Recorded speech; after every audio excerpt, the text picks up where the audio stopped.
Hi, good afternoon all. Audible ആണല്ലോ? Yes, ma'am. Good afternoon. Afternoon. Okay, അപ്പൊ നമ്മൾ ഇന്ന് BPCC 111 understanding psychological disorders part 1 ഇതാണ്. ശരിക്കും ഒരുപാട് ഡിസോർഡേഴ്സ് നമുക്ക് ഇതിന്ന് പഠിക്കാനുണ്ട്. അപ്പൊ സൈക്കോപാത്തോളജി എന്താണെന്ന് സ്റ്റാർട്ട് ചെയ്തിട്ട് പിന്നെ ഡിസോർഡേഴ്സ് സ്റ്റാർട്ട് ചെയ്യുന്നുണ്ട്. അപ്പൊ ഇതിന്റെ സെക്കൻഡ് പാർട്ടാണ് കേട്ടോ ശരിക്കും BPCC 113 വരുന്നത്. അപ്പൊ ഈ ഒരു ചാപ്റ്റർ ഈ ഒരു സബ്ജക്ട് നോക്കുകയാണെന്നുണ്ടെങ്കിൽ നമ്മുടെ ടെക്സ്റ്റ് ആണ് കേട്ടോ, ഇഗ്നോന്റെ ടെക്സ്റ്റ് ആണ്. ചാപ്റ്റേഴ്സ് വരുന്നത് 12 ചാപ്റ്റേഴ്സ് വരുന്നുണ്ട്. സൈക്കോളജിക്കൽ ഡിസോർഡേഴ്സ് ഫസ്റ്റ് ഒക്കെ ഹിസ്റ്ററി ആണ്, തിയററ്റിക്കൽ പെർസ്പെക്റ്റീവ്സ് വരുന്നുണ്ട്, സൈക്കോപാത്തോളജിയുടെ അസസ്മെന്റ്സ് വരുന്നുണ്ട്. പിന്നെ അവിടെ തൊട്ടങ്ങോട്ട് ബ്ലോക്ക് 2 തൊട്ടിട്ട് ചൈൽഡ്ഹുഡ് ഡിസോർഡേഴ്സ് ഇവിടെ സ്റ്റാർട്ട് ചെയ്യാണ്. Childhood disorders, block 3 mental disorders. അപ്പൊ ചൈൽഡ്ഹുഡ് ഡിസോർഡേഴ്സിലെ കോമൺ ആയിട്ടുള്ള ചൈൽഡ്ഹുഡ് ഡിസോർഡേഴ്സ് ഓട്ടിസം, ADHD, പിന്നെ intellectual disability, LD, specific learning disorder, അങ്ങനെയുള്ള കാര്യങ്ങളൊക്കെ വരുന്നുണ്ട്. പിന്നെ മെന്റൽ ഡിസോർഡേഴ്സ് ആൻസൈറ്റി, OCD, പിന്നെ അതുപോലെ തന്നെ dissociative, somatic symptoms, feeding and eating disorders, stress, trauma and psychopathology. എല്ലാ ചാപ്റ്റേഴ്സിനും ക്വസ്റ്റ്യൻ വന്നിട്ടുണ്ട്. ഓരോ വട്ടം ഓരോ പുതിയ ക്വസ്റ്റ്യൻസ് ആയിട്ട് വരാറുണ്ട്. അത്രയും ഇമ്പോർട്ടന്റ് ആയ സബ്ജക്റ്റ് ആണ്. എല്ലാവർക്കും ബുദ്ധിമുട്ട് പറയാറുണ്ട്. BPCC 111ഉം 113 ഭയങ്കര ടഫ് എല്ലാവരും പറയാറുണ്ട്. ക്രൈറ്റീരിയാസ് ആണ് മെയിൻ ആയിട്ട് ചോദിക്കുക. അപ്പൊ എല്ലാവരും കൺഫ്യൂസ്ഡ് ആണ്. ഓരോ ഡിസോർഡേഴ്സിന്റെയും ക്രൈറ്റീരിയ ചോദിക്കുമ്പോൾ എല്ലാവരും സ്റ്റക്ക് ആണ്. കാരണം എല്ലാം അത് നമുക്ക് ഒരേപോലെ തോന്നും. അതാണ് ഈ ഒരു സബ്ജക്റ്റിന്റെ മെയിൻ പ്രശ്നം എന്നുള്ളത്. അപ്പൊ നന്നായിട്ട് പഠിക്കുക. ഇപ്പൊ പഠിച്ചു കഴിഞ്ഞാല് PGക്കും ഈസി ആയിരിക്കും. ഇതേ സാധനങ്ങളൊക്കെ PGയിൽ തന്നെ പഠിക്കുന്നുണ്ട്. അപ്പൊ ഇഗ്നോയുടെ ഈ ഒരു സിലബസ് പഠിച്ചു പോയ ആൾക്കാർക്ക് PGക്ക് എളുപ്പമായിരിക്കും ഇവിടെ തൊട്ടങ്ങള് പഠിച്ചു തുടങ്ങി കഴിഞ്ഞാല്. ഓക്കെ, അപ്പൊ ഫസ്റ്റ് ചാപ്റ്റർ വരുന്നത് ഇൻട്രൊഡക്ഷൻ ടു സൈക്കോളജിക്കൽ ഡിസോർഡേഴ്സ്. ഇതാണ് നമ്മുടെ ഫസ്റ്റ് ചാപ്റ്റർ. അപ്പൊ നമ്മുടെ നോട്ട് വെച്ചിട്ട് എടുക്കാം. അറിയാലോ 50ലാണ് ക്വസ്റ്റ്യൻ പേപ്പർ, 5 ആൻസേഴ്സ്, 5 ക്വസ്റ്റ്യൻസ് നമ്മൾ അറ്റൻഡ് ചെയ്യണം. ഓരോ ക്വസ്റ്റ്യനും 300 വേർഡ്സ്, 10 മാർക്ക് കിട്ടും. ഈ ഒരു ചാപ്റ്ററിൽ നമുക്കൊന്നും സ്കിപ്പ് ചെയ്യാനില്ല, എല്ലാ ക്വസ്റ്റ്യൻസും വന്നിട്ടുള്ളതാണ്. ഫസ്റ്റത്തെ ചാപ്റ്റർ നോക്കുകയാണെന്നുണ്ടെങ്കിൽ എല്ലാ ക്വസ്റ്റ്യൻസും വന്നിട്ടുണ്ട്. ഓക്കെ, അപ്പൊ unit 1 introduction to psychological disorders. ഇതിൽ ആദ്യത്തെ ക്വസ്റ്റ്യൻ മെയിൻ ആയിട്ട് എന്താണ് സൈക്കോളജിക്കൽ ഡിസോർഡർ എന്ന് പറഞ്ഞാൽ എന്താ അറിയോ? നമ്മളിപ്പോ കോമൺ ആയിട്ട് നമ്മളെല്ലാവരും നമുക്ക് ഭയങ്കര പേടിയാണ്, അല്ലെങ്കിൽ നമ്മൾ ഭയങ്കര ഡിപ്രസ്ഡ് ആണ്, എനിക്ക് നേരത്തെ ഇരിക്കാൻ തോന്നുന്നില്ല, എനിക്ക് വീട്ടിലെ കാര്യങ്ങളൊന്നും ചെയ്യാൻ തോന്നുന്നില്ല, അല്ലെങ്കിൽ പിള്ളേരെന്തെങ്കിലും പറഞ്ഞു കഴിഞ്ഞാൽ എനിക്ക് അപ്പൊ തന്നെ ദേഷ്യം വരികയാണ്, എനിക്ക് ഒന്നിനെ കൺട്രോൾ ചെയ്യാൻ പറ്റുന്നില്ല. ഇതൊക്കെ എന്താ? ഇതൊന്നും അബ്നോർമൽ അല്ല. നമുക്ക് ഇതൊക്കെ നോർമൽ ആയിട്ട് പറയാൻ പറ്റുമോ? സാധാരണഗതിയിൽ എല്ലാവരും നോർമൽ ആണെന്ന് പറയാറുണ്ട് അല്ലെ? പഴയ കാലം തൊട്ട് എല്ലാവരും പറഞ്ഞു തന്നിട്ടുണ്ട് ഇതൊക്കെ സാധാരണയാണ്, എല്ലാവർക്കും ഉണ്ടാവും. പക്ഷെ ഇന്ന് നമ്മൾ ഇതിലൊന്നും നോർമൽ ആയിട്ട് കാണുന്നില്ല.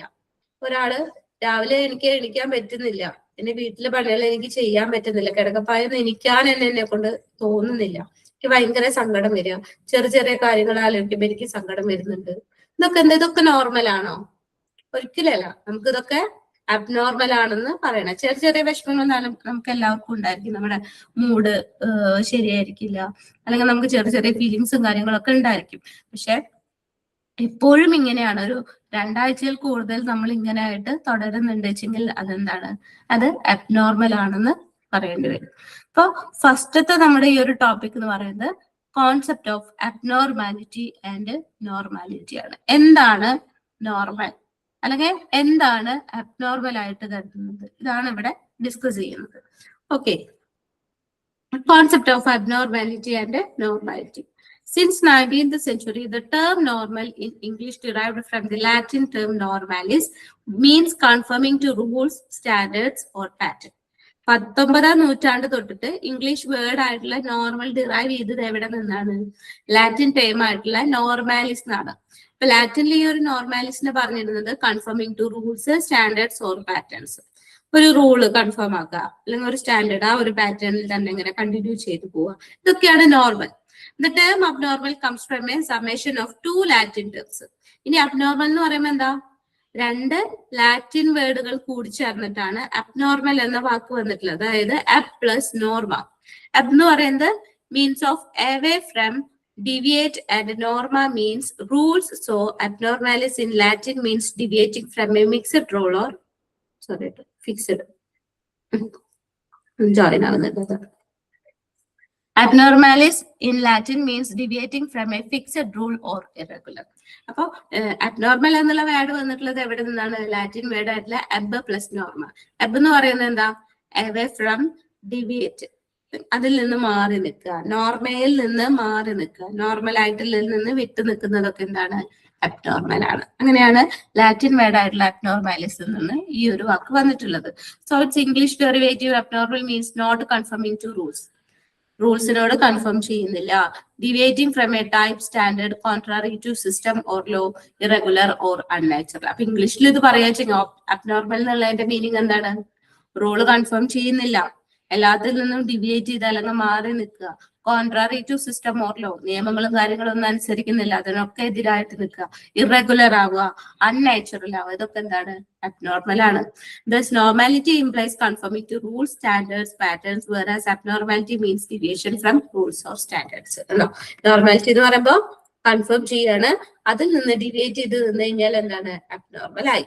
However, since these are value-added terms, what may be considered normal by some people may be considered as abnormal by others and vice versa.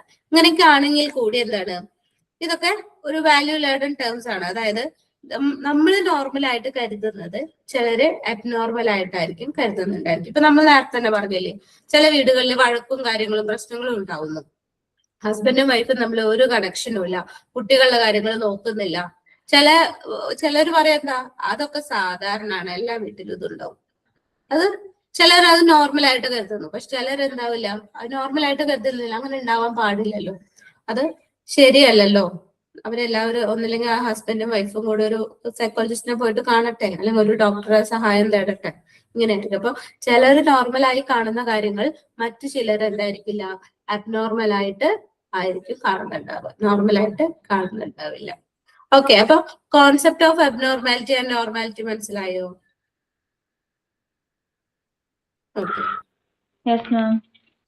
Next criteria of normality. ഇനി ക്രൈറ്റീരിയ വെച്ച് പറയാണ്. നോർമാലിറ്റിക്കും അബ്നോർമാലിറ്റിക്കും ക്രൈറ്റീരിയാസ് പറയുന്നുണ്ട്. അപ്പൊ first one normality as health ആണ്. അതായത് health ഉണ്ടെങ്കിൽ നോർമൽ ആണ്, അതാണ് ഫസ്റ്റത്തെ criteria. It means absence of sickness is normal. അസുഖങ്ങളൊന്നുമില്ല, നോർമൽ ആണ്.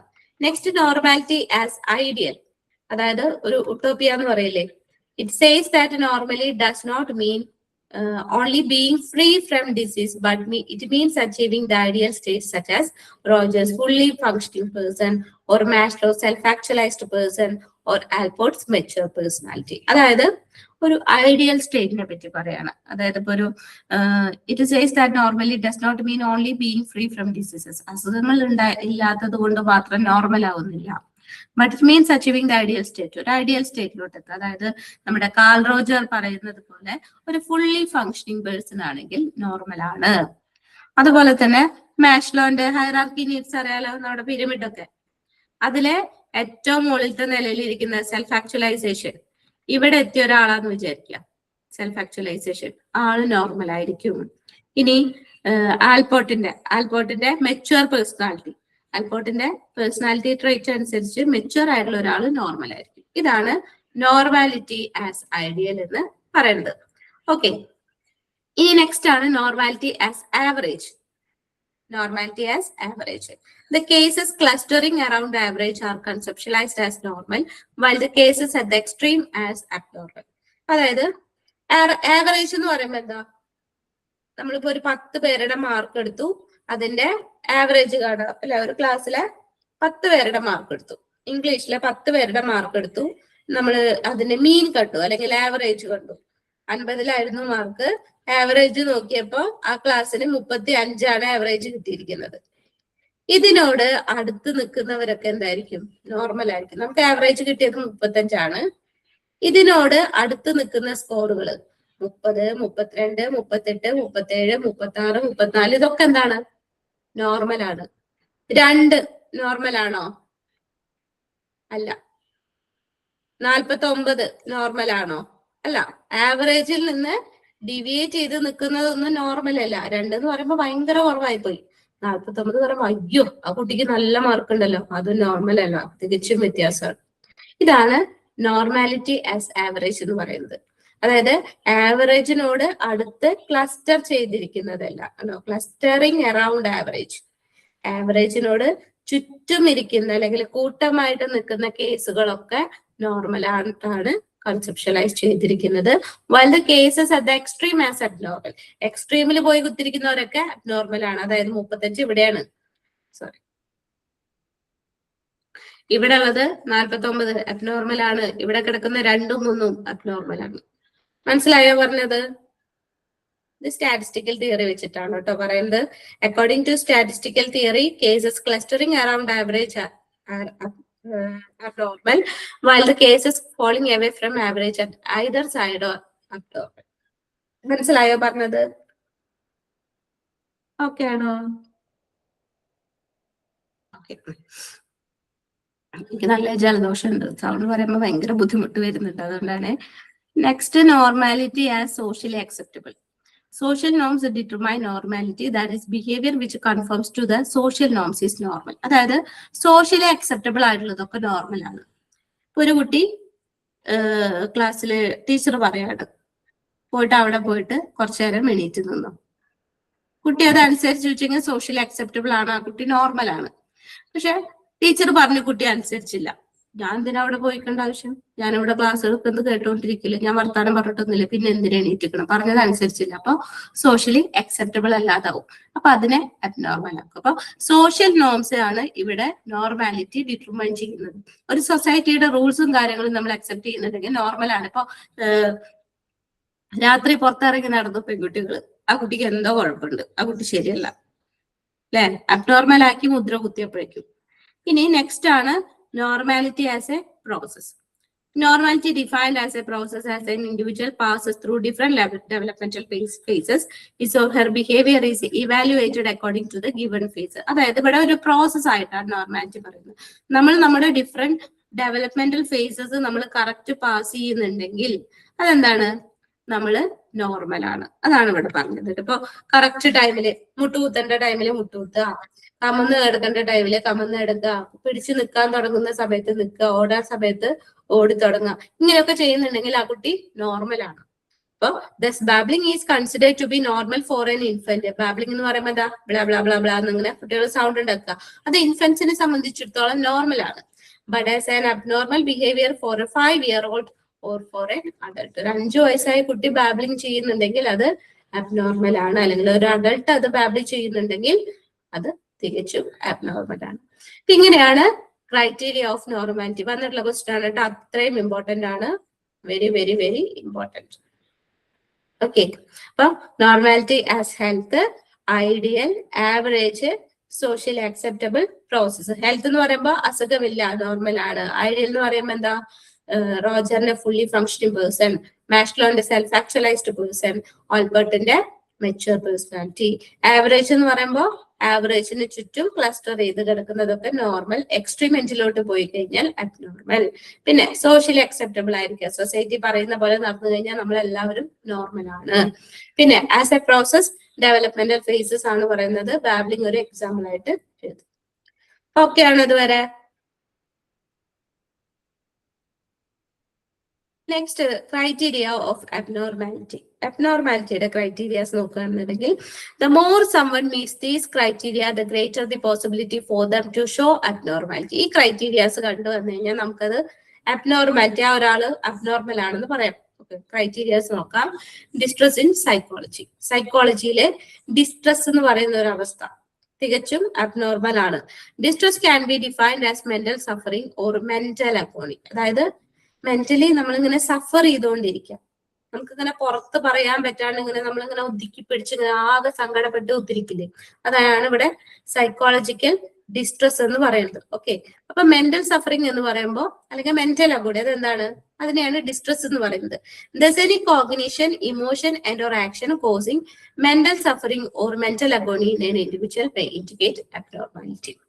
അതെന്തെങ്കിലും ഇമോഷൻസ് ആയിക്കോട്ടെ, നമ്മുടെ ചിന്തകളായിക്കോട്ടെ, അല്ലെങ്കിൽ നമ്മുടെ ആക്ഷൻസ് ആയിക്കോട്ടെ, നമ്മളെ മെന്റലി എന്തെങ്കിലും സഫർ ചെയ്ത് കാണിക്കുന്ന എന്തും ഡിസ്ട്രസ്സിൽ പെടും. അത് ക്രൈറ്റീരിയ ഓഫ് അബ്നോർമാലിറ്റി ആണ്. Next social discomfort. Another indicator of abnormality is violation of an implicit or unwritten rule by an individual that causes discomfort to others. അതായത് നമ്മളിപ്പോ ഒരു ലോ തെറ്റിക്കാം. 4 ദിവസം ക്ലാസ്സിൽ സ്കൂളിൽ വൈകിട്ട് വന്നു, ആ സ്കൂളിന്റെ റൂള് തെറ്റിച്ചു അല്ലെ? അപ്പൊ എന്തായി? അബ്നോർമലായി. ആ കുട്ടി ശരിയല്ല, കുട്ടിക്ക് പഠിക്കണമെന്നില്ല, ഒന്നുമില്ല. ആ കുട്ടി ചിലപ്പോൾ വരുന്ന വഴിക്ക് വല്ല എന്തെങ്കിലും ബുദ്ധിമുട്ടുണ്ടായിരിക്കാം, അല്ലെങ്കിൽ വീട്ടിൽ എന്തെങ്കിലും കൊണ്ട് അവസ്ഥകളായിരിക്കാം. പക്ഷെ സൊസൈറ്റി പറയുന്ന രീതിയിൽ നമ്മൾ നടന്നില്ല, അല്ലെങ്കിൽ ഒരു റൂള് നമ്മൾ അവിടെ ഒബേ ചെയ്തില്ല. അപ്പൊ എന്തായി? അത് സോഷ്യൽ ഡിസ്കംഫർട്ടായി നമ്മൾ ആ ഒരു അബ്നോർമാലിറ്റി കാറ്റഗറിയിലോട്ട് പോകും. ഇനി നെക്സ്റ്റ് ആണ് maladaptive behaviour. Maladaptive behavior causes impairment in personal or occupational and social functioning of an individual, and thus it is an indicator of abnormality. അതായത് നമ്മുടെ ഡെയിലി ഫങ്ഷനിങ്, അത് പേഴ്സണൽ ആയിക്കോട്ടെ, ഒക്കുപേഷണൽ ആയിക്കോട്ടെ, സോഷ്യൽ ഫങ്ഷനിങ് ആയിക്കോട്ടെ, ഇതിലൊക്കെ impairment ഉണ്ടായിരിക്കാം. അപ്പൊ അത് അബ്നോർമൽ ആയിട്ട് നമുക്ക് പറയാം. Behaviour which is maladaptive either towards self or society or toward both is an indicator of abnormality. അപ്പൊ നേരത്തെ പറഞ്ഞില്ലേ, ചിലപ്പോൾ അത് പേഴ്സണൽ ആയിരിക്കാം. നമ്മൾ തന്നെ നമ്മുടെ ഡെയിലി റൂട്ടീൻസ് നമ്മൾ ചെയ്യുന്നില്ല, കുളിക്കുന്നില്ല, പല്ല് തേക്കുന്നില്ല, ഡ്രസ്സ് നേരെ ചുമലിടുന്നില്ല. ഇനി സൊസൈറ്റിയോട് നോക്കുകയാണെന്നുണ്ടെങ്കിലോ, മറ്റുള്ളവരെ കാര്യങ്ങളൊന്നും ശ്രദ്ധിക്കുന്നില്ല, വണ്ടി ഓടിച്ചു പോകുമ്പോൾ മറ്റുള്ളവരെ മെതിക്ക് വെള്ളം തെറിപ്പിക്കുക, ഒരു ശ്രദ്ധയില്ല, സ്കൂളിൽ ടീച്ചേഴ്സിനോട് അപമര്യാദയായിട്ട് പെരുമാറും. ഇതൊക്കെ എന്താണ്? മാലഡാപ്റ്റീവ്നെസ് ആണ്. ഇതൊക്കെ toward self or society, that is an indicator of abnormality. Next standard deviation ആണ്. Abnormality is also defined in terms of deviation from normal. നമ്മൾ നേരത്തെ പറഞ്ഞില്ലേ, ആവറേജിന്റെ ചുറ്റും ക്ലസ്റ്റർ ചെയ്ത് കിടക്കുന്നത് നോർമൽ ആണ്. അപ്പൊ ഈ ഡീവിയേഷൻ എന്ന് പറയുമ്പോൾ എന്താ? നമ്മൾ സ്റ്റാറ്റിൽ പഠിച്ചിട്ടുണ്ട്. സ്റ്റാൻഡേർഡ് ഡീവിയേഷൻ എന്ന് പറയുമ്പോൾ ആവറേജ് ഇതാണെന്നുണ്ടെങ്കിൽ അതിൽ നിന്ന് ഓരോ സ്കോറിന്റെയും അകലം എത്രയാണ്, അതാണ് ശരിക്കും ഡീവിയേഷൻ എന്ന് പറയുന്നത്. നമ്മൾ നേരത്തെ പറഞ്ഞു 35 നമുക്ക് കിട്ടിയ ആവറേജ് അല്ലെ? നമ്മളൊരു ക്ലാസ്സിലെ കുട്ടികളുടെ സ്കോർസ് എടുത്തു, 35 ആവറേജ് കിട്ടി. അപ്പൊ ഇതില് എ എന്ന് പറയുന്ന കുട്ടിയുടെ മാർക്ക് 21. ഈ 35 നിന്ന് 21 അകലാണ് എന്ത്? ഡീവിയേഷൻ. ഇനി ഈ കുട്ടിക്ക് 32 കിട്ടിയിട്ടുണ്ട്. 35 32 തമ്മിലുള്ള അകലാണ് ഇവിടുത്തെ ഡീവിയേഷൻ.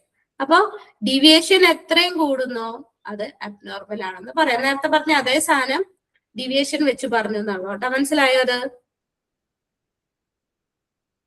ഓക്കെ. അപ്പൊ being away from normal is abnormal where the ab means away. കണ്ടോ? അപ്പൊ അബ് എന്ന് പറയുന്നത് എന്താ? നമുക്കറിയാം, അവേ ഫ്രം ആണ്, ഒരു കാര്യത്തിൽ നിന്നും കുറച്ച് അകന്ന് നിൽക്കുക. In other words rarity is an indicator of abnormality. Rarity ആർക്കും ഇല്ലാത്ത ഒരു പ്രത്യേകത, അത് അബ്നോർമൽ ആയിട്ട് പറയുന്നുണ്ട്. അപ്പൊ അത് രണ്ടും ഇപ്പൊ നമുക്ക് നോർമാലിറ്റി ആസ് ആവറേജ് പറഞ്ഞു, ഇവിടെ സ്റ്റാൻഡേർഡ് ഡീവിയേഷൻ വെച്ച് പറഞ്ഞു. രണ്ടും എന്താണ്? അക്കോർഡിംഗ് ടു സ്റ്റാറ്റിസ്റ്റിക്കൽ തിയറി ആണ് കേട്ടോ. Next culturally unexpected or violations of the standard rules of the society. സൊസൈറ്റിയുടെ റൂൾസ് അല്ലെങ്കിൽ കൾച്ചറലി അൺഎക്സ്പെക്ടഡ് ആയിട്ടുള്ള കാര്യങ്ങൾ നമ്മൾ ചെയ്യാം. Culturally unexpected action or an action that violates the standard rules of the society is taken as an index of abnormality. For example, going into a trance or being possessed by a ghost or a goddess is accepted in Indian culture. ചില കൾച്ചേഴ്സിൽ അത് accept ചെയ്യില്ല. ഇപ്പൊ ഇവിടെ ഭൂതം, പ്രേതം, പിശാച് അല്ലെങ്കിൽ വെളിച്ചപ്പാട് തുള്ളുക, അല്ലെ, ട്രാൻസ് ആവുക, അതൊക്കെ എന്താ? ഇന്ത്യയില് ചില ഭാഗങ്ങളിൽ, എല്ലാ ഭാഗങ്ങളും ഞാൻ പറയുന്നില്ല, ചില ഭാഗങ്ങളിൽ ഇതൊക്കെ അക്സെപ്റ്റ് ചെയ്യുന്നുണ്ട് അല്ലെ? അവരുടെ കൾച്ചർ നോക്കുകയാണെന്നുണ്ടെങ്കിൽ, അല്ലെങ്കിൽ അവരുടെ ഒരു ട്രഡീഷണലി അവരിതൊക്കെ അക്സെപ്റ്റ് ചെയ്യുന്നുണ്ട്. പക്ഷെ ചില ഏരിയാസ് നോക്കിക്കഴിഞ്ഞാൽ ഇതൊന്നും അക്സെപ്റ്റ് ആവുന്നില്ല. അപ്പൊ അങ്ങനെ എന്തെങ്കിലുമൊക്കെ ചെയ്തു കഴിഞ്ഞാൽ ആൾക്ക് എന്തോ അബ്നോർമാലിറ്റി ഉണ്ട് എന്നുള്ളത് പറയും. Oh, that is, there is neither single criterion that is present in all the normal or abnormal behavior. കണ്ടോ? നമുക്ക് നോർമൽ ആയാലും അബ്നോർമൽ ആയാലും ഒരു സിംഗിൾ ക്രൈറ്റീരിയ വെച്ച് പറയാൻ പറ്റില്ല. ഇപ്പൊ തന്നെ നമ്മൾ ഓരോന്നിലും എത്ര എണ്ണം പറഞ്ഞു? 5 എണ്ണം പറഞ്ഞു അല്ലെ? ഇവിടെയും 5 എണ്ണം പറഞ്ഞു, ഇവിടെ 5 എണ്ണം പറഞ്ഞു. Nor there is a single criterion that is enough to indicate abnormality or abnormality. There are 2 standard classification systems for defining and diagnosing psychological disorders, namely the Diagnostic and Statistical Manual of Mental Disorders (DSM), constructed by the American Psychiatric Association (APA), and the International Classification of Diseases (ICD), provided by the WHO. അപ്പൊ ഈ ഒരു normality abnormality പറയാനുള്ള കാരണം എന്താ? നമുക്കിവിടെ abnormal ആയിട്ടുള്ളതെല്ലാം disorders ആയിട്ട്, എല്ലാം എന്നല്ല, ചില അബ്നോർമാലിറ്റീസ് ഒക്കെ എന്തിലോട്ട് പോകും? സൈക്കോപാത്തോളജിയിലോട്ട് പോവും. അപ്പൊ ആ ഒരു സൈക്കോപാത്തോളജി അല്ലെങ്കിൽ ഒരു സൈക്കോളജിക്കൽ ഡിസോർഡർ ഡിഫൈൻ ചെയ്യാനായിട്ട് നമുക്ക് ഇവിടെ കുറച്ച് ഡയഗ്നോസ്റ്റിക് മാനുവൽസ് ഉണ്ട്. കുറച്ചല്ല, രണ്ടെണ്ണമായിട്ടാണ് നമ്മൾ മെയിൻ ആയിട്ട് പഠിക്കുന്നത്. ഫസ്റ്റ് വൺ ആണ് DSM. DSM വെച്ചിട്ടാണ് കേട്ടോ നമ്മൾ കൂടുതലും പഠിക്കുക. DSM വെച്ചിട്ടാണ് പഠിക്കുക. നമ്മുടെ ടെക്സ്റ്റിൽ മൊത്തം DSM-5ന്റെ ക്രൈറ്റീരിയ വെച്ചിട്ടാണ് ഇപ്പൊ നമ്മൾ ഡയഗ്നോസ് ചെയ്യുന്ന അല്ലെങ്കിൽ എല്ലാ മെന്റൽ പ്രൊഫഷണൽസും നോക്കുന്നത് DSM-5 ആണ്. റിവൈസ്ഡ് ഇപ്പോഴത്തെ വേർഷൻ എന്ന് പറയുന്നത് DSM-5 ആണ്. പിന്നെ അതുപോലെ തന്നെ അത് അമേരിക്കൻ സൈക്കാട്രിക് അസോസിയേഷൻ ആണ് അത് ഡെവലപ്പ് ചെയ്തിട്ടുള്ളത്. പിന്നെ international classification of diseases ICD അതും കൂടെ നോക്കിയിട്ടാണ് നമ്മൾ ഡിസോർഡേഴ്സിനെ പറ്റി പഠിക്കുന്നത്. ഇത്രയും മനസ്സിലായോ?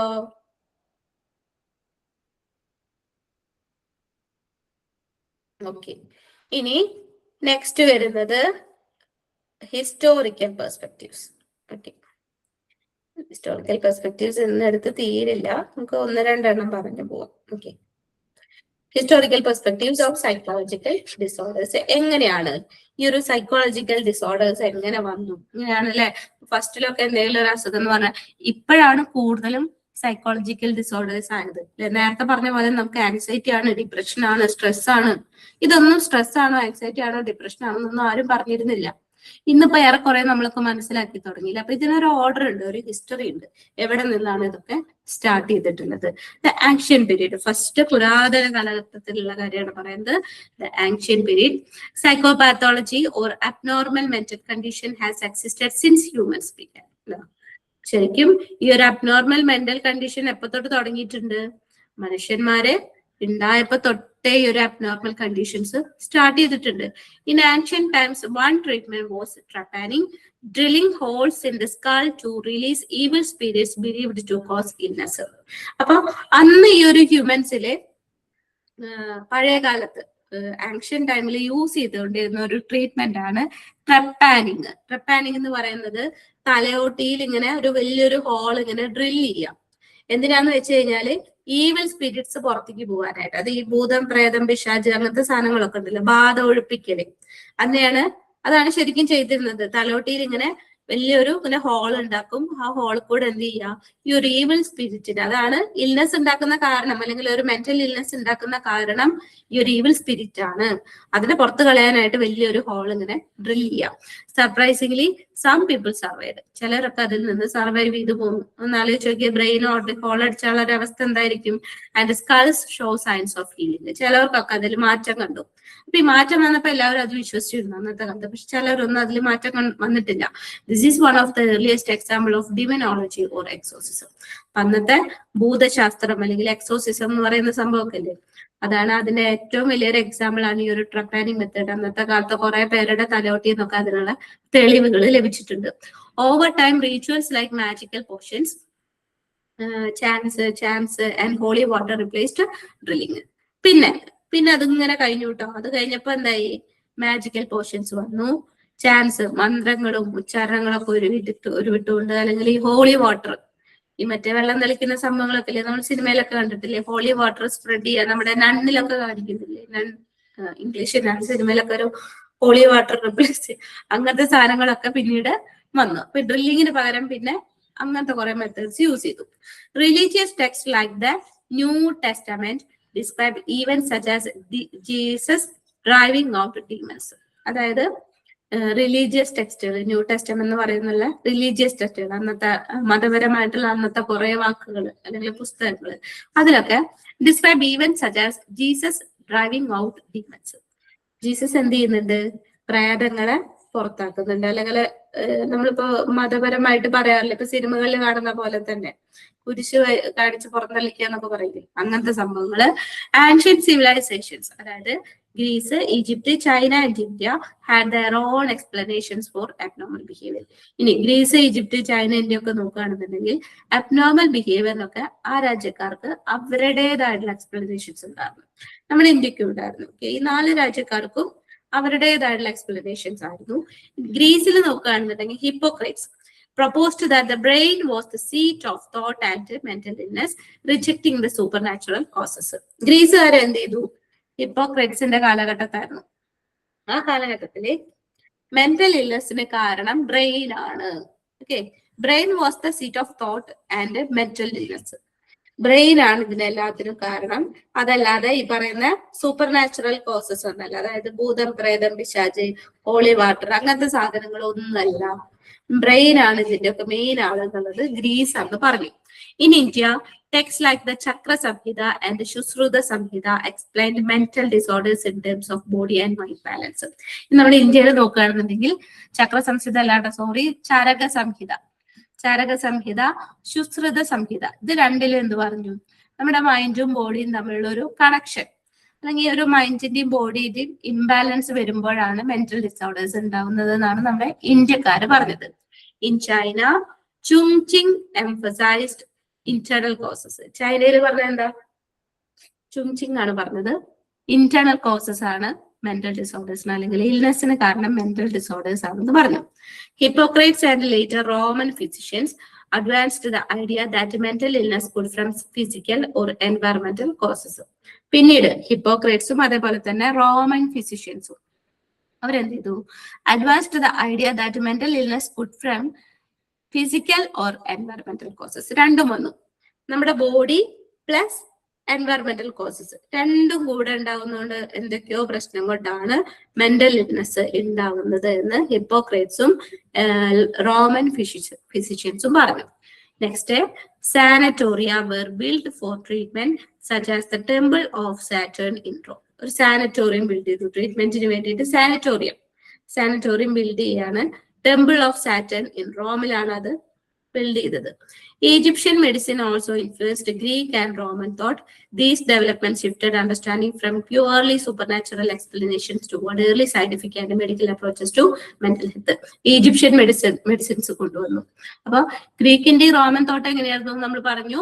അതായത് ഫിസിക്കൽ ആൻഡ് എൻവയറമെന്റൽ കോസസ് ആണ് മെന്റൽ ഇൽനെസ്സിന് കാരണം. അതാണ് പിന്നീട് ഹിപ്പോക്രേറ്റ്സും റോമൻ ഫിസിഷ്യൻസും പറഞ്ഞത്. അപ്പൊ അവരെന്ത് ചെയ്തു? ഈജിപ്തിലെ മെഡിസിൻസ് കൂടെ അവർ യൂസ് ചെയ്തു. അപ്പൊ അത് ഇൻഫ്ലുവൻസ്ഡ് ആയി. അപ്പൊ മനസ്സിലായി എന്ത്? സൂപ്പർ നാച്ചുറൽ എക്സ്പ്ലനേഷൻസ് ഒന്നല്ല വേണ്ടത്. അപ്പൊ ഇങ്ങനെ ഒരു കാര്യം വന്നപ്പോ സയന്റിഫിക് ആൻഡ് മെഡിക്കൽ അപ്രോച്ചസും കൂടെ മെന്റൽ ഹെൽത്തിലോട്ട് വന്നു. എന്തൊക്കെയോ സയന്റിഫിക് ആയിട്ടുള്ള കാര്യങ്ങളുണ്ട്, മെഡിസിൻസ് യൂസ് ചെയ്ത് കഴിഞ്ഞു കഴിഞ്ഞാൽ ഇതൊക്കെ മാറ്റാൻ പറ്റും എന്നുള്ളൊരു നിഗമനത്തിലോട്ട് എത്തി. ഓക്കെ, ഇതാണ് ആൻഷ്യൻ പീരീഡിലെ സൈക്കോളജിക്കൽ ഡിസോർഡേഴ്സിൽ വന്നിട്ടുള്ള മാറ്റങ്ങൾ. ഇപ്പൊ ഫസ്റ്റ് എന്താണ്? അബ്നോർമൽ മെന്റൽ കണ്ടീഷൻ ഹ്യൂമൻസ് തൊട്ടേ ഉണ്ട്. ഹ്യൂമൻസ് എപ്പോ വന്നിട്ടുണ്ടോ അപ്പൊ തൊട്ടേ ഉണ്ട്. ട്രപ്പാനിങ് മെത്തേഡിനെ പറ്റി പറയാ. അത് പലർക്കും അത് ഹീൽ ചെയ്ത് കണ്ടിട്ടുണ്ട്. അത് ഡിമനോളജി എക്സോസിസം ഒക്കെ നിലവിലുണ്ടായിരുന്നതിന്റെ തെളിവായിരുന്നു ഈ ഒരു ട്രപ്പാനിങ് എന്ന് പറയുന്ന ഒരു മെത്തേഡ്. പിന്നെ അതിനുശേഷം magical potions, charms, holy water അതൊക്കെ ഈ ഒരു ഡ്രില്ലിങ്ങിന് പകരമായിട്ട് വന്നു. ന്യൂ ടെസ്റ്റാമെന്റ് അതിലെ പറഞ്ഞിരുന്നത് ജീസസ് ഡ്രൈവിംഗ് ഓഫ് ഡീമൺസ് എന്നാണ്. പിന്നെ ഗ്രീസ്, ഈജിപ്റ്റ്, ചൈന, ഇന്ത്യ അവർക്കൊക്കെ അവരുടേതായിട്ടുള്ള എക്സ്പ്ലനേഷൻ ഉണ്ടായിരുന്നു. ഗ്രീസിൽ ഹിപ്പോക്രേറ്റ്സ് പറഞ്ഞത് എന്താണ്? മെന്റൽ ഇൽനെസിന്റെ ആളെന്ന് പറയുന്നത് ബ്രെയിൻ ആണ്. സൂപ്പർ നാച്ചുറൽ കോസസ് ഒക്കെ റിജക്ട് ചെയ്തു. ഇന്ത്യയിൽ ചരക സംഹിതയും ശുശ്രുത സംഹിതയും പറഞ്ഞത് ബോഡിയും മൈൻഡും തമ്മിലുള്ള ഒരു ഇംബാലൻസ് വരുമ്പോഴാണ് മെന്റൽ ഇൽനെസ് ഉണ്ടാവുന്നത് പറഞ്ഞു. ചൈനയിലെ ഇന്റേണൽ കോസസ് ആണ് കാരണമെന്ന് ചുങ്ചിങ് പറഞ്ഞു. പിന്നെ ലേറ്റർ ഹിപ്പോക്രേറ്റ്സും റോമൻ ഫിസിഷ്യൻസ് എന്ത് ചെയ്തു? ഫിസിക്കൽ ഓർ എൻവയറമെന്റൽ കോസസ് ആണ് കാരണം എന്ന് പറഞ്ഞു. സാനറ്റോറിയം റോമിൽ ബിൽഡ് ചെയ്തു. ഈജിപ്ഷ്യൻ മെഡിസിൻസ് കൂടെ യൂസ് ചെയ്തോടുകൂടി മനസ്സിലായി എന്താണ്? സൂപ്പർ നാച്ചുറൽ എക്സ്പ്ലനേഷൻസ് ഒന്നല്ല കാരണം. അതിൽ നിന്നൊക്കെ മാറി എവിടേക്ക് പോയി? Toward early scientific and medical approaches to mental health. മനസ്സിലായോ? ഓക്കെ, തല കറങ്ങുന്നുണ്ടോ എല്ലാവർക്കും? ഈസി ആവും. നമ്മളിത് ഇനി ഇത് പഠിക്കും കേട്ടോ. ഇതൊക്കെ ഈ പറയുന്ന സാധനങ്ങളൊക്കെ പല സബ്ജക്റ്റുകൾ, പല ചാപ്റ്റേഴ്സിലും പല സബ്ജക്റ്റുകളിലും റിപ്പീറ്റ് ചെയ്ത് വരുന്നുണ്ട്. അപ്പൊ ഇതൊക്കെ കൂടെ നമ്മൾ ഒരു ഓർഡറിൽ പഠിക്കും. ഇതിലുള്ള കുറെ കാര്യങ്ങളൊക്കെ സ്കിപ്പ് ചെയ്തിട്ട് നമ്മൾ നമ്മുടേതായിട്ടുള്ള ഒരു ഓർഡറിൽ നമ്മൾ പഠിച്ചു വെക്കും. അപ്പൊ അന്നേരം ഇത് ഈസി ആയിരിക്കും. വിസ്മയ അത് നമ്മൾ 113 പഠിച്ചിട്ടില്ലേ?